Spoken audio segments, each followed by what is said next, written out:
Welcome to Screw the Commute, the entrepreneurial podcast dedicated to getting you out of the car and into the money. With your host, lifelong entrepreneur and multimillionaire, Tom Antion. Hey everybody, it's Tom here with episode 447 of Screw the Commute podcast. I'm here with a repeat guest. We just love this lady, Judith Briles. Listen to this, folks. To date, her books have been translated into 17 languages with over 1 million copies sold. Her books and work have been featured in over 1,300 radio and TV shows, including repeat appearances on CNN, CNBC, and Oprah. I think they need her back to get some ratings, by the way.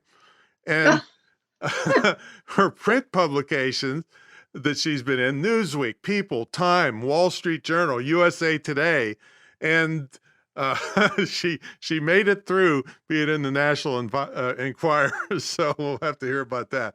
We'll have her on in a minute. Hope you didn't miss episode 446. That's Simon Severino. This guy retired from 3 things. First of all, he spent 18 years learning his craft, and then he retired from non-productive work, people with bad vibes, and commuting.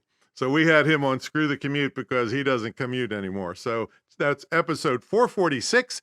Anytime you want to find a back episode, you go to screwthecommute.com/the episode number. His was 446, and I'm sure you're going to hear 447 with Judith, and we're going to have her on next week also talking about a related subject. Today, she's going to talk about publishing, and next time she's going to talk about marketing, because this lady has been there and done that. All right, so affiliates. Hey, if you want to make some money for listening to the show, you can refer my stuff. Hey, if you like Judith, she's going to have affiliate programs going too. You can refer her stuff for money. I can go up to $5,000 per referral. How do you like that idea? So email me at tom@screwthecommute if you want more details on that kind of program. And also grab a copy of our free automation ebook. We sell this for $27, and just one of the tips, folks, has saved me 7.5 million keystrokes. We estimated it recently, and allowed me to handle up to 150,000 subscribers and 60,000 customers without pulling my hair out.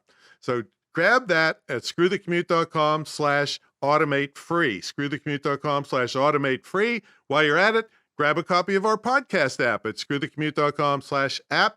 That's APP. All right, I usually tell you a lot about my school, but something special's going on. I decided to do something really, really great in my life and try to do something great in the world again. I've done lots of things, but I'm hoping that this really goes over the top. We've got 4 people with severe physical disabilities that we are having a pilot program to put them through my school so that they can not only learn from home, they can legitimately be hired from home or start their own business or both. So we're doing a pilot program. We're doing a GoFundMe that's going to roll out in about a week. I'd love to have your support on that. And I'm currently taking a grant writing course so that when we get this program successful, we can go for the big time and put loads of people that have these problems through the course and get them. Now, I'll tell you what, I saw some of the statistics. They're 4 times more likely to have suicidal tendencies, 3.7 times as many as the regular population of being depressed, and the highest levels of unemployment in 7 years. So listen, I can do something about it. I need your help. So watch for that announcement. All right, let's get back to the main event. Judith Briles is here.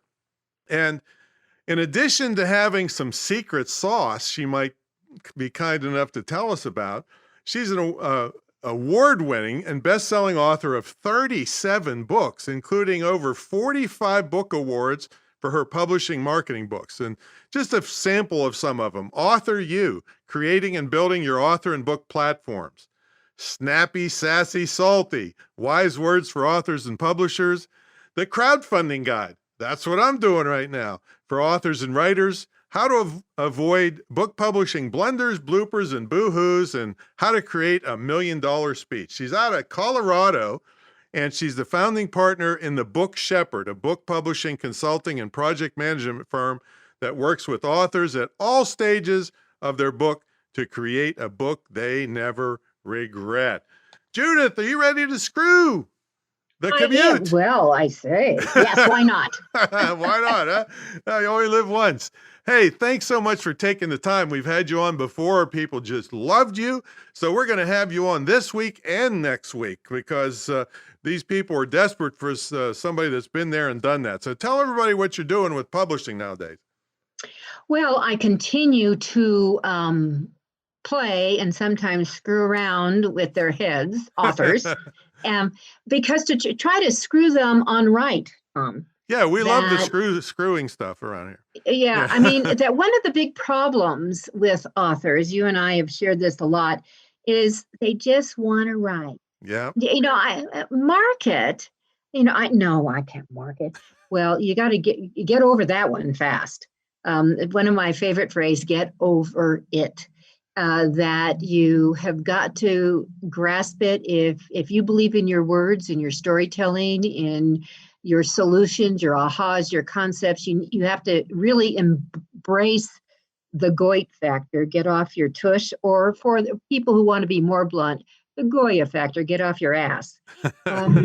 Really get out there and promote. If no one knows your book better than you. And these authors, to get their heads screwed on right, is they have got to, one, understand that publishing is a business. From the beginning, it's a business. It's got a P&L. Lots of times you'll lose money in the beginning until you have your product. That's called a book. And you get it going from that point. But how do you promote your product? Well, you start promoting the day you write. And that's another myth that so many authors have to rescrew their thinking. Maybe we'll be using this word, rescrewing. Maybe that rescrew their thinking. That the myth is, oh, well, I can't promote my book until I have my book in hand. Oh no, you start pre-promoting. You start pre-doing it.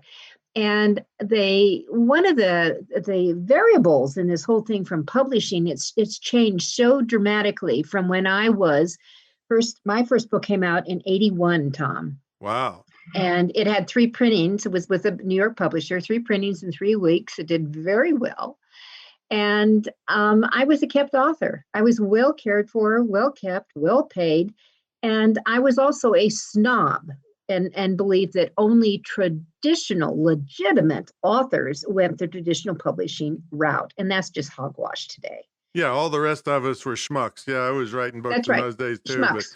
But that's right.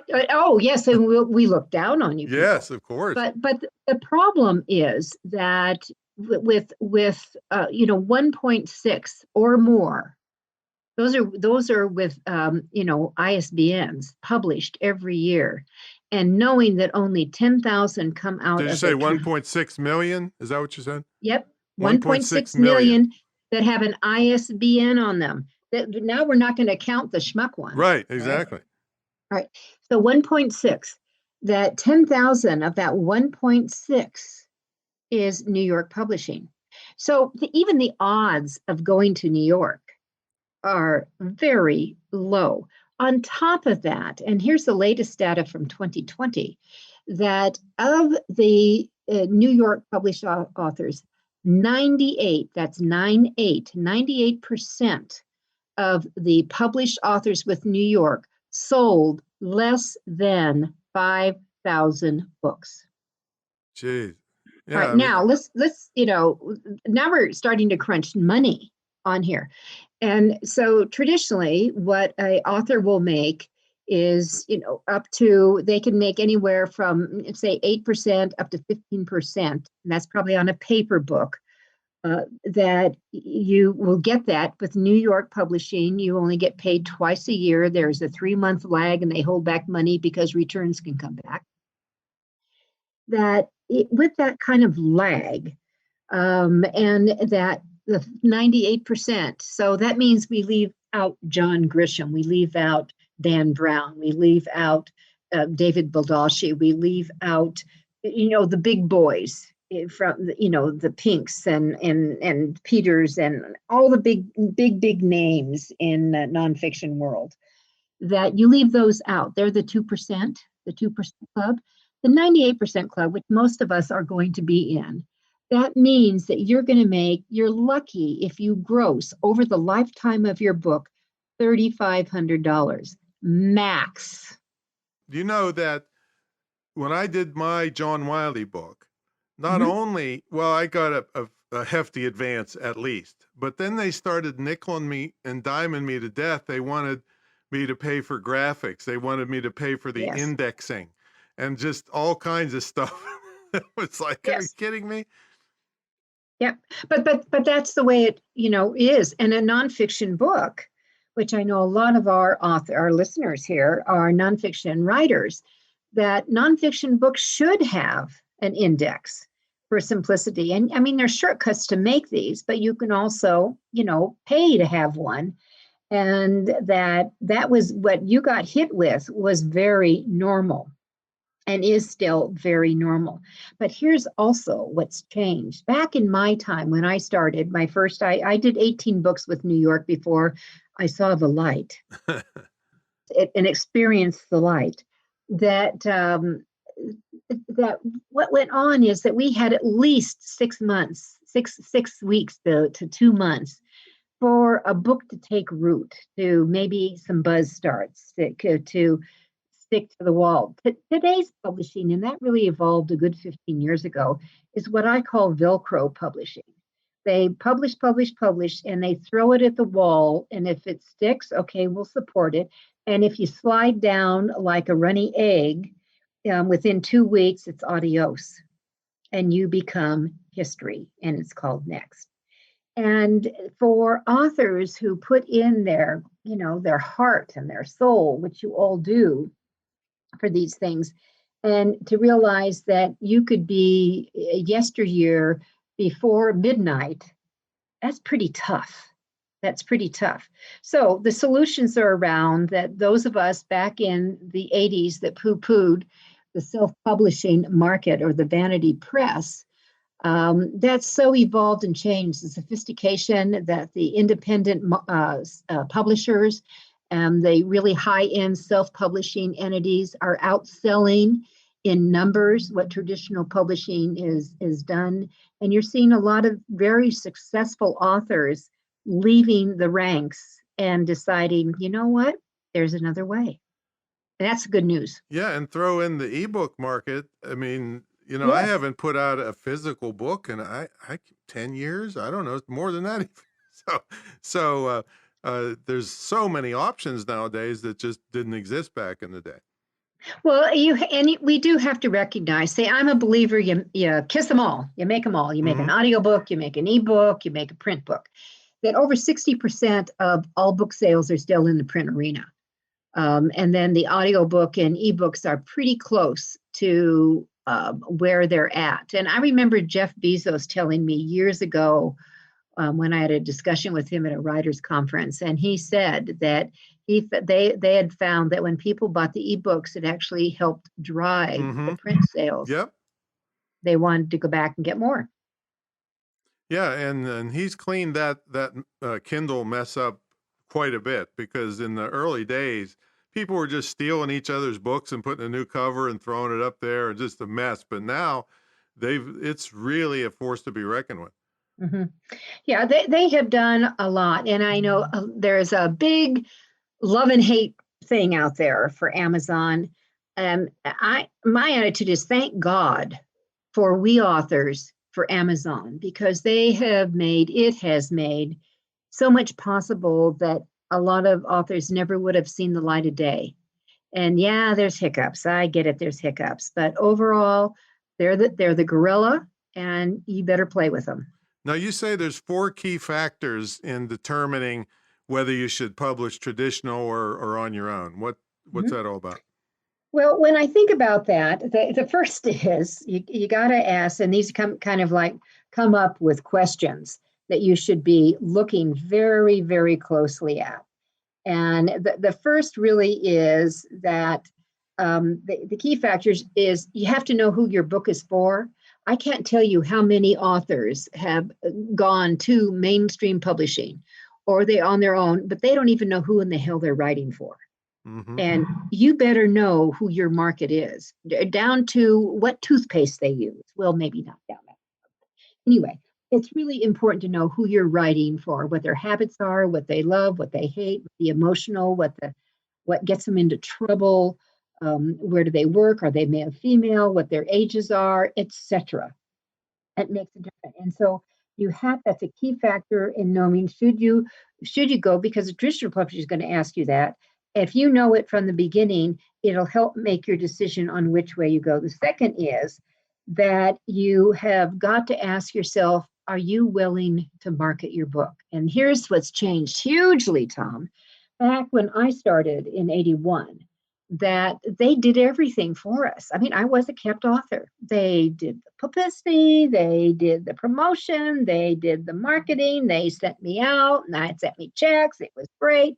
That ain't the way it is anymore. No. That a traditional publisher wants to know, they want to know, one, how many social media followings you have. And you're saying, well, I've got 50 on Facebook. Well, barf to that. They want to know how many, because you're going to be the marketing machine. And so are you willing to do that? Are you willing to do that? If you don't, you will succumb to the average self-published author, if you go on your own, of only selling 100 books. And that's to your buddies. Yikes. Those are things to go. You have to do the ask. The next thing important is, do you speak? Are you willing to speak? Are you willing to learn to speak? Will you market yourself to entities that could bring you in as a speaker? My experience is found, and I know in my book, How to Create $1 Million Speech, speaking is the number one way to sell truckloads of books, truckloads of them.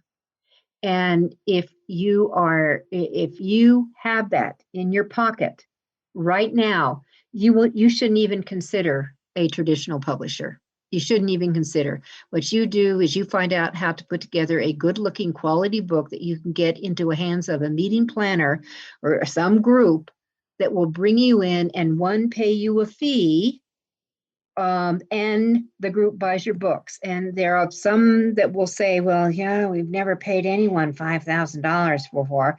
Okay, well, but we can pay you $500.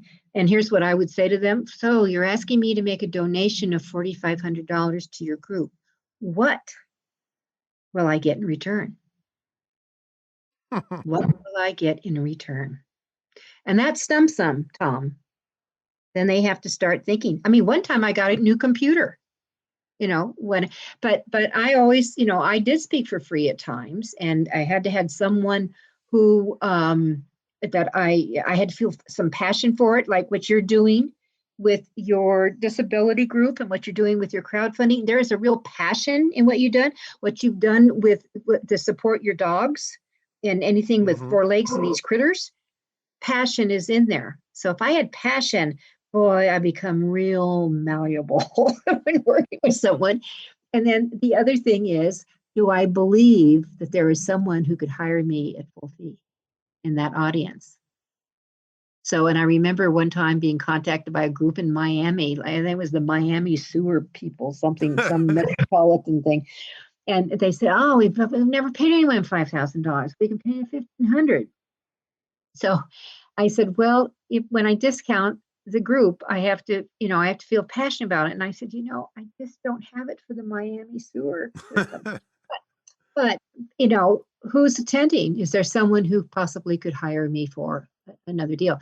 And I eventually did them, and I did get a couple of gigs out of it. So you have to look at that. But so those kind of factors. One, can you speak? And you better say yes.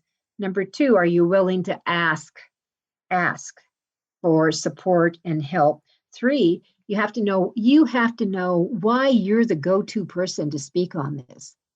Whatever your say this nonfiction, whatever your field. I had three key areas that I spoke on. One was money. I was one of the first women who did programs for women and wrote my very first book was called The Woman's Guide to Financial Savvy. And it was based on a course that I delivered at a all-day course in community college. And I thought, well, maybe this is a book. Maybe, maybe this could be a book. It was a book, and it led to a lot more books. The next group area was in conflict resolution after, from one of my money deals, a dear partner embezzled $1 million and left me broke. And from that, I went back to school and got my doctorate to turn the projects around. And out of that came my dissertation, which was on ethics. Do women undermine other women? And that created a 25-year career I didn't even know was in my, hemisphere, and sold a gazillion books and a lot more books and made millions of dollars in speaking fees. And today, since 2006, that I have just been writing and speaking in the field involving authors and publishing and writing and that kind of thing. But I'm very clear on what paths I'm going down, sometimes not knowing the path I am, but that's my uniqueness, that I've had real hands-on experience. I know publishing, both traditional and independent and self. I know what is unique.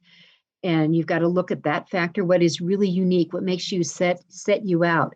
And one of my button pushers, Tom, is when I hear people say, well, anyone can be an expert. Really? Really? Well, yeah, all you have to do, I've heard people say this, all you have to do is read 30 books and you're an expert. Really? Have you really been in the trenches? Have you lost it all? Do you know what it is to be homeless? I do. And I can bring a different perspective, a different view, a different fear, a different range of emotions that no frickin' book that you read is going to. That's for sure. All right. So, those 4 factors, let me just recap them. We got who the book is for. Number 2 was, will you market? Number 3 was speaking, but did I miss 4? And the 4 is what's compelling. Compelling is really a great word. And that ties into that uniqueness, right? But also, what's the compelling factor? And one of the things that I always think about, and this would tie in with a lot of the ebook stuff that you also do, is that when in the old days, we had to write proposals. When you're on your own, you don't have to. But I think a proposal is a good idea because it's a guide map. And the proposal is, what's the problem? What's the causation? What's the effect? And what's the solution? And when you can put that together and do it with some bells and whistles and the compelling factor, that's huge. That's huge. And it will, number one, help you with your targeting, help you keep on track. And it also, I think when you're into something that you realize there's a causation that maybe you didn't, know about. I have done, when I was dealing with the ethics issue and why women undermine other women, I ended up doing 9 national studies through the years to do updates. And there were, for example, elements within that had a compelling thing. That one, and this is how I got humongous publicity and ended up in the National Enquirer, as well as the Wall Street Journal and on Good Morning America. Wasn't any wild sex thing? No, I have to remember that. No. So, and it was what I said, contrary to popular belief, men don't discriminate. Wow. And people say, what the hell? What do you mean? Everyone knows men discriminate. Contrary to popular belief, Right. men don't discriminate. Go opposite. Women do. What? I mean, someone went, what? That's not true. I said, oh, it is true. If a man is going to undermine somebody, they don't care who they do it to. Any gender will do. Women target their own gender. And then I had 3 other huge elements that came out in the 9 studies that I did over a decade's period of time, each time reinforced. I even had one of the national women's magazines take me on and publicly called me a liar. And then they asked for me to turn over my dissertation study originally. And I said, fine, you do it. To their credit, they went out and they did it with their readership. and announced through USA Today that their results mirrored mine. Wow. So what's unique and what's compelling? Can you come up with some phraseology that will make people say, what? Well, I do that. I do that with, I'm on, interviews all the time. And I say, I couldn't stop the money coming into my checking account if I tried. And they say, oh, that sounds like BS. That's hype. But then I explain to them how it works. And they say, oh, man, that's true. So, yeah, if you can make outrageous statements and then back them up, then you're really good. But I've heard you talk about publishing predators. What do you consider as a publishing predator? Oh, anything out of Bloomington, Indiana. Oh my God, I'm in trouble. That anything that looks like, walks like, talks like, quacks like, these people get on and say, oh yeah, we can, we'll publish your book for $2.97. And this, by the way, these are the old vanity presses. But they've polished some stuff. They have wonderful illustrations and graphics, and they suck them in. And all of a sudden, the calls start, the hounding starts, the upsales start. And all of a sudden, you are involved with a $7,000, a $10,000. I mean, it says like a $14,000 marketing thing. Oh yeah, well, you need editing. We can bring in editors for $3,000. We have a special publicity for another $2,000. We have blah blah blah blah. And what they do is prey on the naive and innocent, and who don't know any better. And they don't even know, if you're going to do a print book, what a quality print book really should look like. And they get roped up along. I remember one time I was able to negotiate all the money back. And I have a LinkedIn group that has over 18,000 members on it, the Author U group. And someone put up a post saying, hey, does anyone know anything about, I mean, it's, it's kind of Christian, spiritual based. It's got to be good, right? Oh my God, Tom, it was like vomiting happened. And that there were over 400 posts about what crooks they were and the manipulation and misleading and misrepresentation that went on. I mean, I even had their attorneys follow. I mean, it was kind of a nightmare what was going on. But the thing is that people don't ask, or most times, and this is just maybe standard sales in a lot of cases, that if they make a mistake and they've been screwed, this is how we're going to unscrew it. If they have been screwed and lost their money or taken advantage of, or that most people don't want to shout out to the crowds that, oh my God, I got taken to the cleaners, blah, blah, blah, blah. That what we kind of do is lick our wounds and try to just bury it. And I'm always been a believer, you got to pull it out if it's not working. It's like when I did my book on ethics and Gloria Steinem tried to talk me out of publishing it because it would give them, meaning women, more ammunition to use, give men more ammunition to use against women in the workplace. And I'm going, wait a minute, Ms. Magazine is going under because of women shafting other women. So, yeah.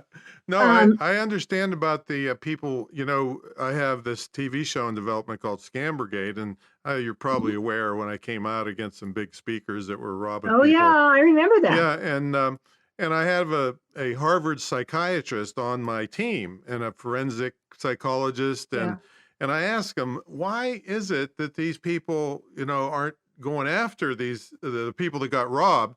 He said, Tom, society is getting weaker. People don't want the confrontation. All the generations have tried to make it easier on their children, and nobody can stand any kind of pressure. And it was really frustrating to me because I had evidence on these people dead to rights, but people were afraid to testify in a lot of cases because the bad people intimidated them. And they don't want to get involved. They don't want to get it pulled in. I mean, in some ways, you see that with politics, but we won't go down that deal. Yeah. Publishing predators promise a lot and deliver very little. They love you until your credit card runs out. And the end result is often mediocrity, I think. And my objective, with my umbrella as the book shepherd, is when we're working on a book, I want to create a book that you don't have any regrets about, that you don't have to apologize for. And I, by the way, I've had a few I apologize for that came from New York. Yeah. Like crap. So I think it's important to recognize that there are people out there. So one of the things I want to tell all our listeners is that before you engage somebody, you need to go to the Google and you put in the name of the person as well as the company, and you just put the word complaint after it, and then put it again, and then put ripoff, and then do it again, and put lawsuits. Scam is a good one too.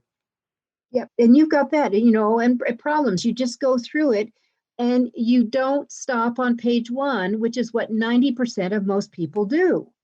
That you've got to really dig down to see what's there. There was some scammer in Oklahoma. Oh my God. There were over 300 complaints with Better Business Bureaus, but they still had an A rating. And they were, a mess. And when I was working with the client came to me with, turns out they were using the same ISBN on multiple books. And it turns out that they were doing, this guy who I got on their little controller, and who got on the line, and he says, well, there's no way we can track down, all these different Amazon sales with all our different books. And I just said, that's total bullshit. Every book has a different ISBN number. If you're publishing this, you have an account called, at that time, it was the Advantage account. And if you have that, and you can look up at any time what the sales are, don't tell me that. And I'm trying to, being the advocate for the client, but I just stepped in and I said, just a second, I own a publishing company and I'm on Amazon, and I can tell you exactly what my sales are for that book for the month. Well, we eventually got all her money back. So one of the things I'll tell people is make sure you use your credit card, because you can go to these credit card people and the magic word is called misrepresentation. Mm-hmm. If they don't deliver, they're going to start backing up. But that means it's on you. It's your responsibility to be in charge of that. And I know, going back to one of the things that really started turning me off, against some of the stuff with New York, that I had a book published with McGraw-Hill. And one of the things in the old days, and I will, let me add this, if any of you sign a contract but for a publishing entity, make sure it has a reversions of rights clause in it. Please do this. Reversions of rights. That means that if a book that only sells, it used to be, it was a very friendly thing that after a book had its life, they would send you a letter, we really enjoyed working with you, but all good things come to an end and we're going to revert the rights to you. Well, they don't do that anymore, because with print on demand, they can keep your book in print in perpetuity. I wouldn't let them do that. And what I would suggest to you to do is put in the clause the reversion of rights, and you, the author, have the right to declare the contract terminated if, for example, less than 200 print copies are sold within a certain period of time, like a year. And that means you can get your book back, because a lot of times, maybe you want to alter it. Maybe you want to make changes. Maybe you just want to do it on your own. Now, are you in favor of author agents, if they can even get one? Well, a lot of times, that's a great question. With author agents, they want you to, most publishing companies, unless they've come to you, and that's a rare thing, want to have an agent in between. And my attitude is that if an agent's involved, they have to earn their 10 or 15%. Whatever they're getting, because all monies, by the way, flow through them. So again, you're going to go back to the Google and check out the agent's name. Have there been any complaints? Are there any problems? Are there any lawsuits? You've got to do that. Now, I was represented when I was publishing with New York by William Morris. So, I had a big clout, but even I ran into a problem, and they said, if you decide to sue them, these people are crooks. If you decide to sue that publisher, we'll certainly testify on your behalf. And I remember saying to Mel, you got me into this. Get me. Yeah. And And they never did. So I learned how to rewrite, restructure, and I just said, screw it, I'm going to go in another direction and I'll just ignore this book that had 8 printings in a year and go off and create some other stuff. Well, these contracts from major publishers are all one-sided unless an agent or an attorney The gets benefit involved. for the publisher. The Yeah. benefit for the publisher. So reversions of rights, I want to make sure that you make sure you have that. And the other one is you want to make sure that you have the first option for buying the remainder books at their cost. Mm-hmm. And Tom, when I got that, I didn't even realize what I was doing. I had a book that it was with Word Publishing, and Thomas Nelson bought them out, and they got rid of a lot of their backlist related books. And so they had like 1,000 copies of one of my little hardback books with them, and I got them for 85 cents. I didn't even realize what I was doing. And the book was selling for $10. Well, I immediately raised the price to $12.95. No resistance. I raised it to 15 at my gigs. I went to 20. And when I realized that book was selling for half the price it should have been, but I didn't, it didn't dawn on me, hey, Judith, you could be publishing this yourself, because, I was a snob still. Well, they were charging me $13 a piece for my books. At the Wiley, the Wiley? Yeah. Okay. Yeah, and that's what they do. Now, here's my other horror story and this is what broke the camel's back. That I had a book with McGraw-Hill, and I always say McGraw-Hill because I'm gonna zap them. McGraw-Hill, and I took, I got the rights back. We had a nice letter, got the rights back. And I was doing this kind of weird search. Someone had given me a link to find out where your books were in libraries around the world. And it was kind of fun, local library, the Nelson Mandela Library in South Africa. And I ended up, in Europe looking around, and all of a sudden my name comes up in France and Belgium. And I said, well, wait a sec, I don't have a book published in French. Or, this book isn't published. And McGraw-Hill continued to sell my book, Born Rights, after I took the rights back. Mm. Now, is that a copyright infringement? You bet it is. Could I have gone after them? Absolutely. Would I have won? Yes, I would. Would I have lost? Yes, I would. Because if you engage, and there's some new laws that are coming up with copyright in a small claim side that have just birthed this year. But you're looking at a $50,000 to $100,000, cost to you. And you have to prove what your damages are. You think I'm going to get the exact sales from them? No freaking way. Mm-hmm. No freaking way. So lesson learned, lick your wounds, go away. All right, so we got to take a brief sponsor break, but when we come back, we're going to have Judith tell us about some of her workshops and all the great resources she has. And remember, you're just getting a taste. She's going to be back next week telling you how to market your book. So, folks, I usually tell you about my mentor program, but I want to throw that out the window for now because I'm so passionate about this project that my school was undertaking with the people with persons with disabilities. Just tell you about some of the people that are going to be going through. We have one guy that's got 2,500 vision and juvenile macular degeneration. He has to stick his face in a giant monitor, has to stick his face in the keyboard. But he's one of the most upbeat guys, and I would take him before a lot of regular sighted people.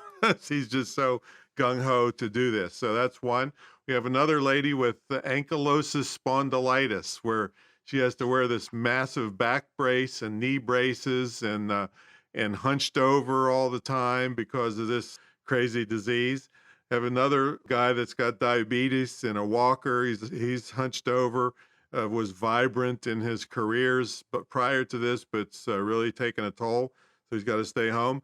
Another young woman that had a big career coming in neurology, and she got hit with this, I can hardly pronounce it, Ehlers something disease.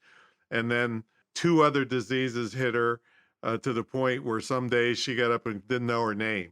And so I'm going to do something for these people, whether you help me or not. Right. But I'm going to take my strengths and all from 6 in the morning till 10 at night, Friday, Saturday, and Sunday. This past weekend was Memorial Day weekend. I worked on this project because I thought, well, how better could I honor the people that died defending this country and given me this opportunity to be strong? How best could I honor them? And that's what I felt, not going to the beach. And I don't hold that against anybody that just had fun this weekend, but the weekend was to honor our fallen soldiers that gave us all these abilities and chances in life in this great country. And so that's how I spent my Memorial Day, and I'm just hoping that you'll help support me. All right, let's get back to the main event. We got Judith Briles here, just prolific ladies. She doesn't lay down and take crap from anybody. I love that about her. And so tell us about some of the workshops you got and the things that you have for people that are authors. Well, I created the Dr. Judith Briles Speaking Unplugged, Book Publishing Unplugged, Book Marketing Unplugged, and Social Media Unplugged. Now, this past year, we had to go underground in Zoomsville, and they are 2-day intensives that, I am at your hip, literally. We keep the classes small just because I hot seat everybody. And I know, actually, Tom, at the end of this month, we just opened it up, and I think I have 3-4 spots left for my Speaking Unplugged. We're actually going to do it live in person here in Denver. And the requirement, besides being registered, is that you have to be vaccinated, period. There's no exceptions. That's it. And those are, the workbook is actually 100 pages that I go through, but it's live scenarios. Each one is distinct. In book marketing, I go through a lot of my favorite tools to show you how to really excel and expand what you're doing. You do this too, tricks of the trade, social media strategies, push outs, how to write and get behind a campaign. I've got a program that I have my Amazon bestseller that I actually guinea pigged one of my clients over a year ago and asked, do you mind if I try to make your book a bestseller for many, many days on Amazon? I've got some ideas and I want to experiment. And you, Kathy, I'd like to be my guinea pig. Is this the secret sauce you were talking about, or is that a different program? No, that's one of the Amazon secret sauce. Yeah, how to do it. How can you be an Amazon bestseller? Grab number one, not for a frickin' 10 minutes. Yeah, that's my complaint about a lot of these programs. Though you can be brain dead and there's no credibility to it. So you're doing something that's way above that, right? Yeah, no, you're going to own it for 3 solid days, 24 hours, period. And you're going to change the structure, and we take you through. It's a step-by-step. Each session is a live session with me, 90 minutes. And so it runs over a month period of time. The next one opens up in July. And I do it on Wednesdays, usually. And that what we do is, I'm going to be behind you. I will help push your campaign. I've got a big Twitter following, and I've got other followings that we announce it, that we let everybody that we are in connection with online do it. But I also show you how to do it with all your followers and your email connections and all that. And that here's one of the fun things that we have them do. Now you're going to go to your book designer. It could be you, I don't know, but you're now going to grab the magic golden seal that says Amazon bestseller, and you're going to upload a new book cover on Amazon. And guess what? Your book, Secret Sauce, your book will stand out in any category because it's got the gold #1 seal on it from Amazon. And Amazon doesn't take it down. How cool is that? Yeah, beautiful. So how do they get a hold of you? Well, the best thing to do, number one, you can email me, judith@briles.com, BRILES. And if you're interested in any of our work, you can just put that in the subject line. Just, I want to talk to you about, whatever your language is. but I'll get back to you. You can go to my website, thebookshepherd.com, and you can click on the tab that says experiences. And right now we're in a revamp on that, but it's the current one on speaking is there, and the Amazon July bestseller is there. And if we get an overload, this one starts at 4 o'clock Colorado time, Mountain Time. That's where my home base is. I know Tom is in the beach area. Virginia. Yeah. Okay. Well, what I like. But that if there's enough area that I will consider doing a second day on that. And then I will show you literally, I'm going to rewrite. I'll tell you, one of the homeworks you do and you bring back with, besides you're going to make posters, and I'm going to show you how to make some really fun coattail posters on your competitors' comparables, that you will come back with in writing. And I'll show you, I'll rewrite, I'm going to rewrite your marketing. I always do that. That's part of the coursework. So that be in July, and it's just so much that we can do. I mean, it's amazing. It's fun. It's exciting. And I'll say it on air. I can't put in writing, but we have never had a failure. One of the categories that we also look at, foreign. We're looking at Australia and Canada and Germany, and we're looking everywhere where you might be getting some traction and you don't even know it. We had one of our candidates based in Canada last month pulled down 16 number ones during those 3 days. 16 different. And we're not talking Mickey Mouse categories, something that's totally unrelated. We're talking about categories that are connected with your book. And the objective is to build traction, to start the buzz factor, and then you, with your astute marketing, are going to continue to push your book forward. That's what that's all about. And to give them a little bit about what you're going to talk about on our next episode next week. Oh, marketing. Okay, so we're talking about the Goya factor. Get off your ass. And we're going to get into the strategies and steps to start marketing from the day you think about writing a book. So if you're past that, so that would be today.